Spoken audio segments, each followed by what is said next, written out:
I could go for like maybe 3 months, no panic attack, feel great, feel like life's normal. Then all of a sudden I'm back in. I just thought it was like something you manage. Every therapist told me that thing. No one said anything about, out of the 8 years that I've had this, no one said anything about recovery. So with that being said then, where are you today? How are you feeling? Anyone who's going through the program, as they go on months on end, they slowly start to realize that, oh, I have a choice to respond. I totally vouch for this program because it's going to be so easy to just finally take this monkey off your back. Hello, everyone. Welcome to the channel. Kaylee here with another amazing success story from someone who I had the pleasure of working with for some time, Tim. Like we worked together for some time, both with the mentorship and then our integration program where you are today, which we were just talking about before the call, but we'll share it with everyone. So welcome. Hey, Kaylee. Yeah, it's been a minute. But I got to practice the stuff you guys been saying. So it's glad to be. Yeah, it's amazing to see your growth and I get to share it with everyone. Let's rewind first. Let's start back for all the viewers who are watching and don't know you. Tell us about your story. When did anxiety start for you?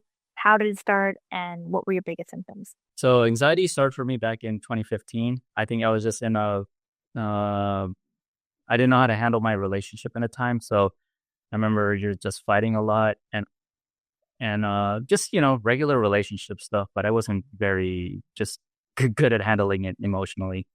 On top of that, I think I was trying to do a lot of work. So I was working maybe 50 plus hours. And then on top of that, traveling every day with I believe it was like a 3 hour commute. And I just remember at the time, I remember freaking out about the randomest things. Like I'd see like things on my body, like like a little growth or a callus or something and I didn't realize at the time, but I remember slowly, now that I understand what happened, now I understand like that's where all my health anxiety started to develop because I kept acting on those inclinations. And at the time it started becoming that way. And then I remember just one day I was at like a Home Depot just picking up stuff. And I think I was like started to have a panic attack or something. And I could not for the life of me understand. I was like, I went back and forth to the bathroom. Am I gonna throw up? Do I have to like pee or something? Just like random feelings. And I could not understand it. And I remember by the time I got home, I remember I was like, okay, I calmed down for a second. And then I threw up. Like I was just like, okay, something I was like, what's going on with my body? And I think that moment was just like I was on aware mode about this feeling. And I don't and every time I start to get a feeling of something, like all of a sudden I'm on like this detective mode and I got to figure out what this thing is. So I've had that since like that was 2014, 15, right? And like basically because I carried that habit, I just randomly I would get panic attacks. I think that's probably the ones I get the most. The panic attacks. I know I had like bouts of depression. And it was mostly sadness. Like I don't know why I know some days I'd wake up and just start like crying. I'm like, why is this why am I feeling this way? And I always like to looking back at it, I remember I was attributing it to like maybe I experienced something in at that time or someone said something to me. I think the worst feeling I had, the one that really freaked me out was the DPDR. That one, because it was just like, what is this feeling? I remember I was getting those feelings again. I remember I just was like, okay, I need to step out the house, and still not understanding what's going on. And then when I ran to my auntie's house, and I was just like, Auntie, I don't know why I feel like I'm high or something. Like I thought I was losing my mind. Like for sure I had lost my mind because the DPDR. Like when that stuff, it starts to feel like the world's slowing down here and there and the disconnect starts to happen. You're like, oh my gosh, something is happening to me and I'm about to die. Something like, and that was probably the worst. And on and off, um, I would mostly get like the panic attacks and the disconnect wasn't so bad, but it was mostly the panic attacks, the sadness stuff. And then if it got bad, the disconnect would start to happen. Yeah, those were most of my symptoms. Oh, you know what? I remember because I would go to therapy every once in a while, trying to understand this whole anxiety thing. And so I kind of understood a little bit of the acceptance therapy. I didn't do acceptance therapy, but I started to see that word go around, like just on my feeds. So I thought I understood it, but when I got to your guys' class, I was just like, whoa, this makes way more sense. Like I could understand like the whole. I felt like I only had like 1/4 of the pie, you know. When I took your class, it was just like understanding it, the full spectrum of it, and it's actually quite amazing. I would go for like maybe 3 months, no panic attack, feel great, feel like life's normal. Then all of a sudden I'm back in, and I would continue this for like years and years. So I didn't understand. I just thought it was like, as everyone says, it's just something you manage. You know, every therapist told me that thing. Everyone told me that. And getting when I covered Sean's video, I was like, recovery? What the? No one said anything about out of the 8 years that I've had this. No one said anything about recovery. So when I found you guys, I was all about it, dude. Like I was like, let's go. Like I don't even care what you tell me. I'm just gonna do it. And that's fair, right? And we feel all the time, right? People are feeling great and they're like, yeah, I'm feeling great. And they go and they live and they're having a good time. And then, as it always does, it comes right back, right? If we hadn't really got to the root of the issue and addressed it, or just in general, like anxiety recovery is up and down, right? As our body kind of gets back to baseline, and then people come flying right back, right? So, it's really important not, and as we'll talk about, to not only learn about it and what's happening so that we understand and therefore we're able to respond, but also build our confidence in responding in those low moments as well too. My next question is, and you mentioned one thing, which is therapy, but beyond therapy, was there anything else you did to try and fix it? We always hear some of the the weirdest stuff people that do. Well, luckily I didn't have a lot of weird stuff because I'm poor, so I could not like when I hear someone's like Sean's stories, I'm like, bro, if I had that money, I probably would, but I didn't. And what's weird that I can say this now, not having money to go to the doctors or get some weird tests and stuff, it literally like made the situation better because I was forced to accept it. I did not knowing acceptance at the time. I was literally forced to accept it and just live life. I at some point, I know one point I didn't have medical insurance, and then I was getting my grant. Like I remember I got a EKG one time out. This shit was like $900, dude. Like that to me, that was a lot. I know Sean spent like some crazy amount. That's like $900 for a little test that took like 10 minutes. I'm like, okay, this has got to stop. Like I and what else? I know I did a lot of prayer stuff, self help books. Like I think those are pretty standard. I think one good thing I learned was the word acceptance could get around. I started to understand that there was this idea of acceptance, but the way people can talk about it so many different ways, and that was the thing that was starting to confuse me because you'll have one anxiety person talking about, oh, how I got out of this, and it'll be like a different way to how you guys say it, to how someone else says it. Some people don't even think about recovery. Some people think this is how you manage it. So I've done that too, where you're just managing it. And I think maybe the best I got was like I started not going out more. I started to everything catered to my anxiety, right? So if going out felt meant feeling fear and anxiety, then I would not do it because that's me managing it, right? And that was maybe like, okay, yeah, this actually works, right? Managing it actually works, but my life was not the same. I didn't go out the way I used to, and I didn't. I'd still get those feelings whenever I would go out, So how do I really resolve this? And like I said, just found you guys. That's good. And you know what? And I always joke as well too, because I know Sean spent like I think tens of thousands of dollars.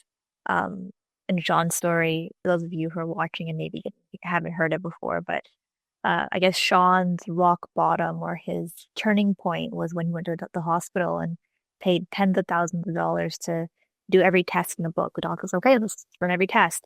And literally every single test came back normal. And he was confronted with having to uh, accept, right, and face the fact that nothing was actually wrong. And I always joke because as a Canadian, we can't just go to the doctor and just and pay. It's free. But with that model, we are kind of like we have a gatekeeper, which is our family physician or general practitioner. So you have to go to your family physician first to get a referral. For me personally, if I had health anxiety as well too, Tim, I had to really overcome those thoughts, right? Because my thoughts were always, well, what if you haven't done every test? You haven't gone to every specialist, right? And those anxiety thoughts that we all know and love, which really helped me in that sense. Like in hindsight, like looking back at it, I was like, really frustrated that I couldn't do all these tests. But in hindsight, I'm actually glad I didn't because I didn't need to do them. And really, it was not about doing it to just disprove my anxiety or to like overcome that thought, but to overcome the thought, I actually had to let go. And that was the big thing. Yeah, that's 100% right. Honestly, I think OJ too when he brought me on. I remember he mentioned that about thoughts, and I was like, what does that even mean? Like this idea that we're not our thoughts, that there's no such thing. I could not believe that. And honestly, that's kind of like what I look forward to. So whenever you guys are speaking on the calls and all and yeah, basically on the calls or anything, like I remember whenever you guys mentioned thoughts and emotions, I'd always be like, like that's the thing I need to figure out because it was so foreign to me. In to this day when I'm like I could recognize it now, I could recognize that I'm not my thoughts. I can actually move on from this. And I do want to say for anyone listening, like it does get better. Like it really feels good. Like you really get less of those thoughts. Like the more you and it's weird. It's such a weird line to cross because it's like you have to let the thoughts be there, but you can't really engage with them. Hmm. Yeah, it's such a weird line, and most of the time you don't even realize you're engaging with them. Then that's when you kind of like the awareness comes in. You're like, okay, just stop, go play video games, do anything else. Like this thought about this, like heart palpitations or wherever it is at the moment. Okay, it is what it is. You're gonna have this for the next 2 hours. Give it two. I always tell myself, just give it 2, 3 hours. Go play video games or something, and then let's see if it's still there. Yeah, no, or even while you're playing, right? If your mind is able to move away from that and you're able to forget about it while playing, you know that that's your focus and your anxiety keeping it alive.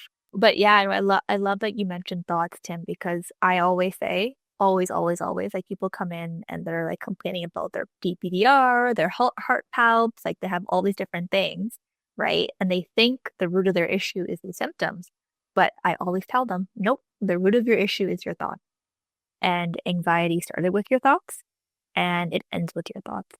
And even though we have these host of symptoms that are manifesting, it's not actually about the symptom. It's the narrative that you tell yourself about the symptoms. It's crazy. I like to think of it now like it was like you could be the main character in your story, or you could be the guy analyzing the main character in your story. And a lot of times when it's anxiety, you're that guy analyzing that story, and that's where it's telling you like, hey, this is wrong, this is da da da, this is etc. It's this whole over analyzation habit. You were one of the first people like where you started talking about the thoughts and like totally like want to. It took me a while. Geez, it took like a few months at least to just understand that concept. But what I loved about the program too was that I saw you saying it to others. And so it wasn't just Tim's panic attacks, right? You saw it in someone's situation at work. You saw someone not even fear related. It could be sadness related. It could be anger related or irritability, right? That works the same way. And whenever you guys would point that out in others, I would realize I could see that, and then I could apply it to myself too. So like, just the program was like really great in general. And that's the beauty of community and recovery. One of the things that personally I think would have sped up my recovery journey and would have helped me because yes, you're having to apply things to yourself, and as mentors, we help you to, I guess, call out when you're making those mistakes. But you're also able to see it in other people. And by seeing it in other people, it helps you to see it in yourself, which is really, really beneficial. That is like even seeing them recover, and you see them like when they were just like saying the worst stuff on the forum or the platform, and then you see them just like complete sunshine. Like it's so cool to see that. And you're like, man, I hope I'm that one. You're thinking, you are that. You got if you guys can see, you guys only you guys see the mentors see the what do you call it, the manufacturing process, right? You're almost like, oh, this guy, he's gonna get out. He's at this, like, he's like 6 9 months in. He's gonna get out soon.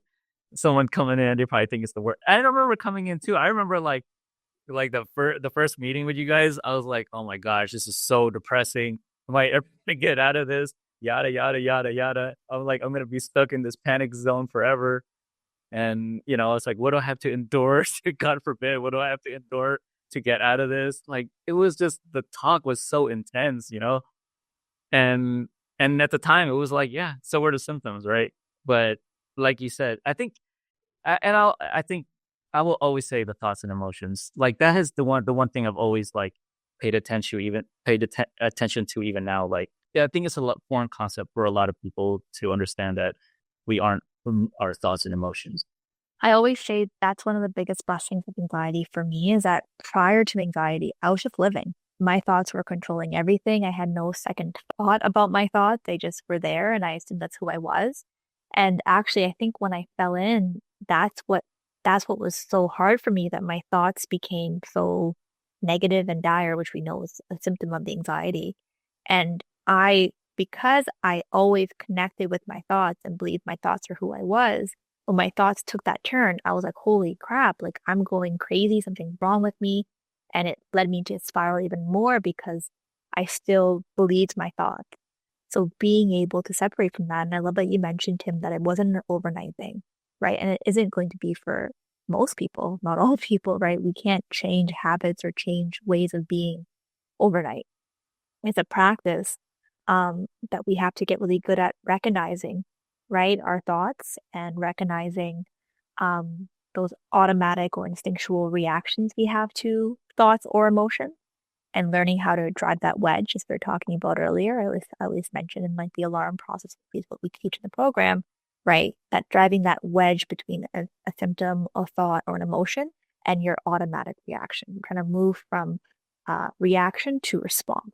So that's where our control is. Anyone who's going through the program, as they go on months on end, they slowly start to realize that, oh, I have a choice to do this emotion or to respond. It's such a simple concept. I mean, we say it all the time. It's a simple concept, but man, how can you not do when you're angry or like, It's hard. It's hard because literally our body's hijacked by the anxiety. So we literally have our brain, right, trying to get us to resist, right, and to react because it's trying to protect us, right? So we're literally not only having to fight against ingrained habits that we've had for a very long time, right? A lot of it is habitual and ways of thinking that we've had. But also we're fighting against physiology, right? The stress hormones, our brain and our body. So it is challenging. I would always try to be brave about my anxiety, right? It's like, because it's a fear-based thing. Like, I always try to be brave, that if it scared me, I would go and do it. But for me, it was, let's say 3 months max, maybe I would feel great. And then 2 months in, I would just be back in this anxiety zone. And it was just like the panic attacks started to happen again. And so before I joined you guys, it was that kind of this, oh, let me be brave choice. I'm going to get off the SSRIs. Right. And then when I joined you guys, it was like, oh, okay, like, I understand how the SSRIs work now. And I think maybe a month in, I was like, okay, I actually wasn't actually when I went to the doctors, they were like, dude, this is not even doing anything for you because it's such a low dose. Because I had lessened my dose over the years, and I swear, when I look at the program, I almost felt like I was just tying a bow to like trying to just finally getting out of this whole thing, because I felt like I really wanted to. I felt like I was trying. I just didn't know how to like put it all together and make it all make sense. And I definitely feel like anyone who's gone through anxiety for a long, long period of time and they kind of like manage through it, I totally vouch for this program because it's going to be so easy to just finally take this monkey off your back. It's that it's that life changing for me. And it's such a simple thing, but no one, I just didn't get it, I guess, you know? I guess it's just the luck of the draw. I didn't no science, no scientist, no medical profession told me this. No fortune teller anyway. I just randomly got the YouTube video from Sean. It's hard, right? I think there are those few people that can recover by themselves off like because Sean posts all this stuff for free, right? He had all the videos, he has the blueprint, um, other anxiety healers that, we recommend like Clear Weeks, like the answers are all in the books, right? But it's really, really hard to apply it. Like I needed help in my journey, with anxiety and with many things, the human psychology, right? It's hard to be self-aware. It's hard to be like self-awareness is something that every human being struggles with. And how do we know what mistakes we're making if we don't know we're making a mistake? If we don't know it's a mistake, how do we know to stop doing that? Right? So having whether it be a mentor, a guide, a therapist, right? Or you mentioned in the program, we have the mentors like us, but you also have other people that you're hearing things that they're doing and we're pointing it out or correcting them or saying like here's a better way to respond, but you would never have asked that question because you didn't recognize it was a mistake, right? You're like, oh, I was doing that, and now I know that I shouldn't be doing that, right? And um that's the power of community or getting support with the recovery journey. And also because the community is interactive, like meaning that we too have the opportunity to engage with others and give advice to others. That I always believe when you're teaching, you're also learning, right? And it's such a great opportunity to do that because you see it all the time. And then you also want to. You're like, oh, dude, that guy was where I was at 3 months ago. I'm gonna say something. Da da da da. Yeah. Yeah, it's totally like that. Yeah, it's such a school academic feel. It's so weird. Yeah. It's crazy to think about. Actually, I wanted to tell a story real quick because I remember Yeah, go for it. doing like one of the ways I was doing it wrong was look. So people will say, "Oh, if you have anxiety, you exercise," right? And I understand that now, right? But I remember at the time I would like I would let's say I would have a an anxious day. Just like it's weird. Sometimes the anxiety kind of like hovers throughout the day. It's not like a full blown panic attack, but it's kind of like it's kind of creeping on you like the whole day. Anyway, I had one of those days, and I remember it was like I was like late into the night. My day's already pretty much done. I started heightening a little bit, and then I was like, you know what? I'm gonna go work out. I go and work out, and I was like, you know what? I'm gonna be healthy too, so I'm gonna fast. And so when you do that, your body, if you let's say your body's already stressed, I'm stressing it more. And I remember that night I had one of the worst panic attacks of my life. I woke up. I remember I started banging on my cousin. I was living with my cousin at the time. I was like, "Hey, wake up! I think I'm having a panic attack. I think I'm having a panic attack." And then, I was like, I did the whole like, oh, splash myself in cold water thing. I was like, it's not working. It's not working. Like it was horrible. I was like, could not get out of this except to just sit down and calm down. Like I literally just had to sit. It was like the only thing that worked. But I remember that because you can do things wrong, like even though people recommend it, and you could totally just use it completely the wrong way. And in that situation, it was because I was doing it with the intent to get rid of the panic, right? One, and then two, I stress my body even more. So the whole nervous system sensitization is more sensitive, right? And yeah, pretty simple concept, but I remember that, and I was just like, "This sucks. I don't know why I got this." And then, of course, I barrel down on the whole cycle again, where I'm like trying to figure out what's wrong with me, you know? Yeah. Yeah. Yeah, and that's where my thoughts are going as I went on my talk, right? Is this idea of jumping between strategies or, getting different advice from different people, like throwing water on yourself. I've heard of like an elastic band on your wrist, right? No, are not the most helpful, right? Yeah. And like you mentioned, at the root of it too, is just like if you just understood what was happening to you, right? Okay, I'm sensitized. Okay, when I fast, that's a stress on the body. When I exercise, it's also stress on the body. So my already sensitized nervous system, when I do these things, of course I'm going to have a panic attack because I'm stressing it out even more, right? But imagine like you having that understanding, right? How different that workout would have been. you would have maybe felt the panic coming up and been, okay, yeah, but I know why I'm having it. I'm working out, I'm fasting, and I'm going to get this. I'm sympathized. Normal. Or you might say, maybe fasting before working out when my body's already stressed is not a good idea. Let me make sure I'm fueled properly, and then I'm going to work out. And yes, it still might aggravate me, but you know what? I'm sympathized. It's not dangerous. My body needs a feedback to know that I'm okay. This isn't even dangerous. Not at all. It's literally just the feeling your body is giving you. And I hate it because sometimes I still get it, especially if I push myself, I'll still get it here and there. And I have to like kind of realize again, like, hey, this is just, you know what this is, dude. Calm down. Like, so yeah, yeah. Yeah, no, it's really, yeah, such amazing points, right? And just how much it is important to stick to one thing, right? Whatever that thing is for you and give it the time it takes to heal, right? Your body time to heal. Actually, we didn't even talk about setbacks. Let me tell one real quick because Go for it.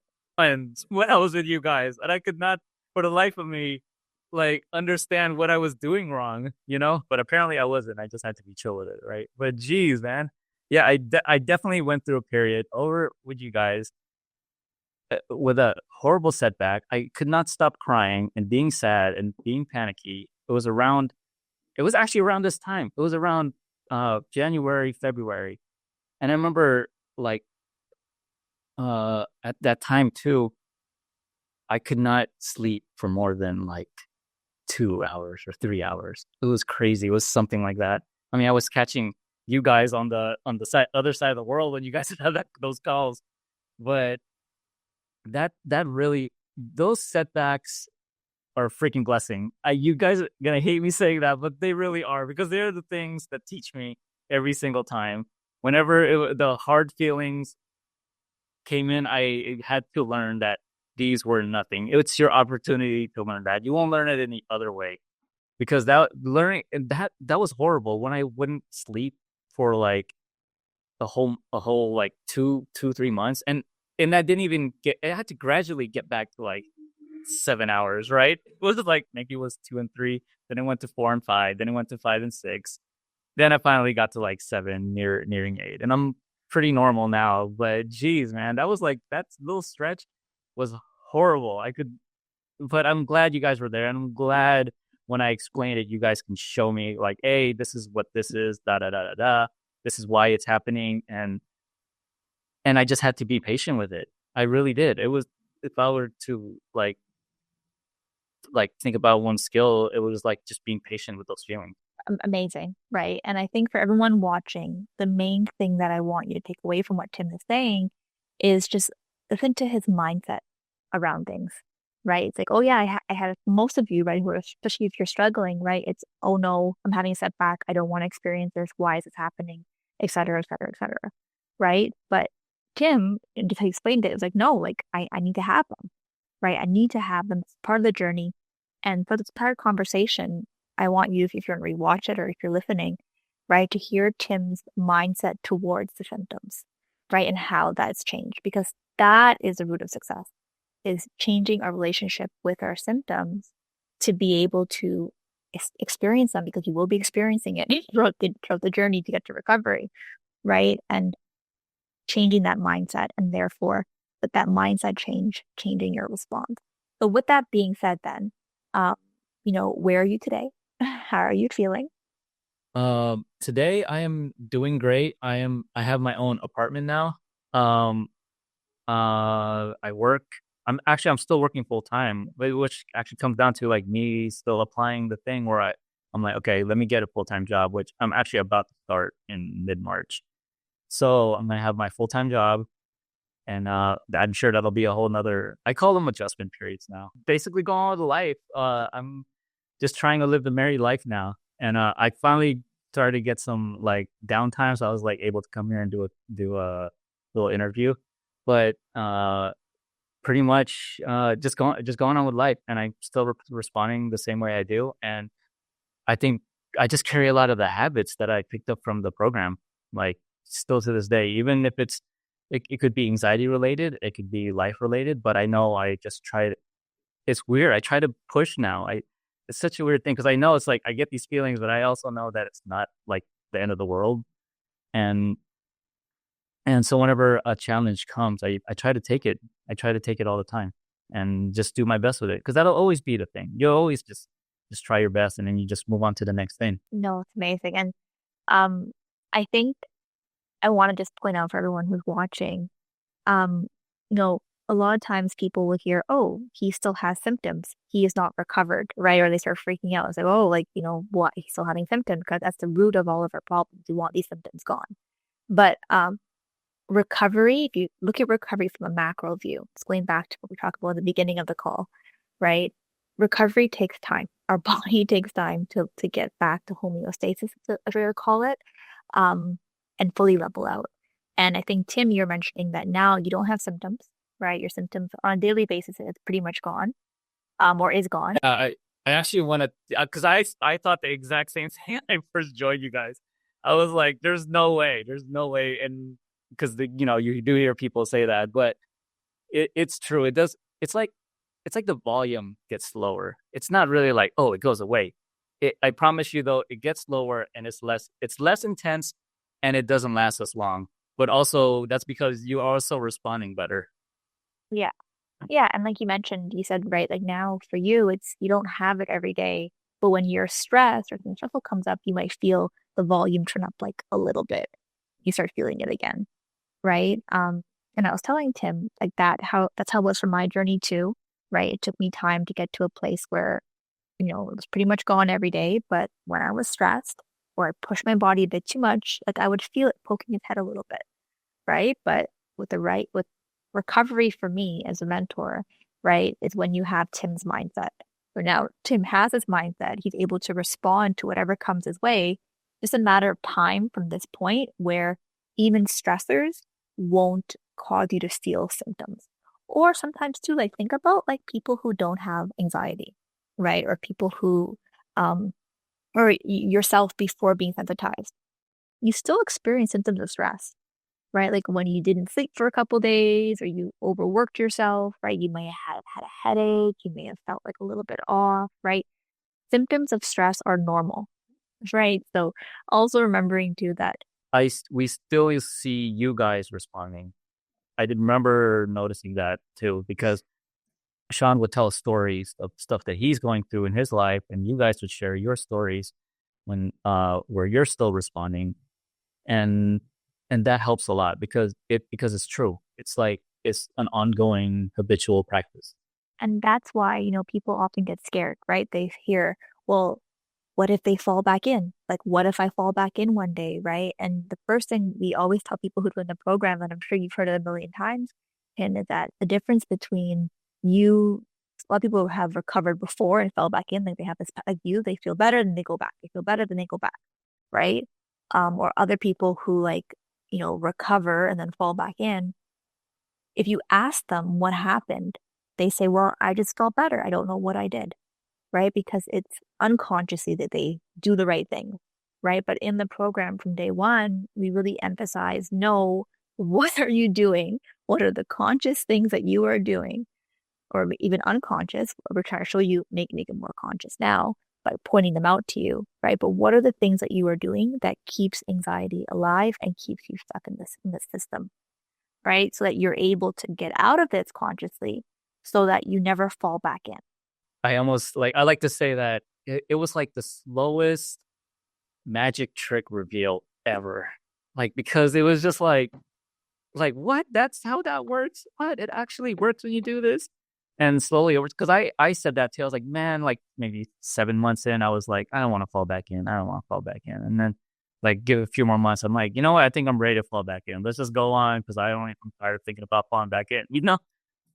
What you I think it's a good experience. The setbacks, it's just like the setbacks because it's exactly like the setbacks. You just fall back in and it's going to teach you the habits that you're overlooking. Did you want to say anything else for your last point and what you would tell someone your last point? Um, well, I want to say it when someone's at their lowest point, and this is maybe they're going to hate me. To me, it's always been patience. If Yeah. I can't do, sometimes it's like so basically it's got a hold of me. The fear is so intense that I sit there and I just wait. I'm like, okay, I'm just gonna feel crappy for the next however long it ends. Usually, I'm not even gonna lie, it usually doesn't even last longer. In my case, like than 30 minutes. Like once I start sitting there and time it from there, I'm like, okay, the 30 minutes of feeling like crap, I'm gonna go read a comic book or play some video games or something, and never really lasts that long.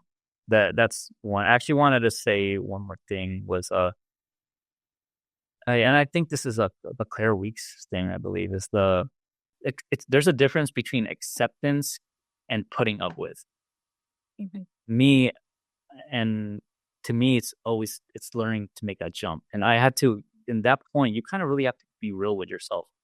Maybe that's another advice. Really be real with yourself. Because some Right. people will say, "Oh, I'm accepting," but like really, when you sit down and analyze it, you're probably not. But there's that tolerant mindset, that putting up with mindset is not the same as the acceptance mindset, and that's the line you want to try to cross.